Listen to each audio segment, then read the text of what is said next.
గ్రామ పెద్దలందరికీ, యువతకు, మహిళా సోదరీమణులకు, నా ప్రియమైన గ్రామ ప్రజలారా, చరిత్ర సృష్టించడానికి సిద్ధంగా ఉన్నారా? ఈరోజు మనం ఇక్కడ కేవలం ఓటు వేయడానికి రాలేదు. మన గ్రామానికి కొత్త చరిత్ర రాయడానికి వచ్చాం. గతంలో ఏం జరిగిందో దాన్ని మరచిపోదాం. ఇప్పుడు మన దృష్టంతా రేపటి మీదే ఉండాలి. ఒక మంచి సర్పంచ్ ఎవరు? అబద్ధ వాగ్దానాలు చేసే వ్యక్తి కాదు. ఆయన మన గ్రామానికి దార్శనికుడు, మన సమస్యలకు సేవకుడు, మన పిల్లల భవిష్యత్తుకు భరోసా ఇచ్చేవాడు. ఈరోజు మనకు 2 దారులున్నాయి. మొదటి దారి ఎన్నికల రోజు ఇంట్లోనే ఉండి తరువాత 5 ఏళ్లపాటు అభివృద్ధి జరగలేదు అని నిట్టూర్చడం.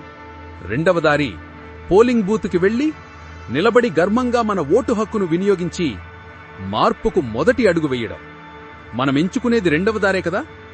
యువతకు నా పిలుపు: మీరు కేవలం చూసే ప్రేక్షకులు కారు. మీరు ఈ మార్పుకు చోదక శక్తి. మీ కుటుంబం, మీ స్నేహితులు అందర్నీ మేల్కొల్పండి. మహిళా శక్తికి నా విన్నపం: ఇంటిని చక్కదిద్దే మీరే గ్రామాన్ని కూడా చక్కదిద్దాలి. మీ నిర్ణయమే మన గ్రామానికి సరికొత్త దిశను నిర్దేశిస్తుంది. ఒక ఓటు ఒక విత్తనం లాంటిది.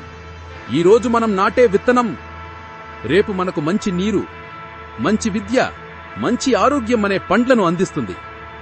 దయచేసి ప్రతిజ్ఞ చేయండి. డబ్బు కోసం కాదు, బెదిరింపుల కోసం కాదు.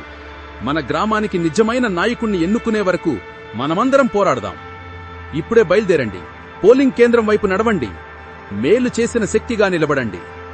మన ఓటు మన అద్భుతమైన భవిష్యత్తుకు నాంది. జై తెలంగాణ, జై హింద్.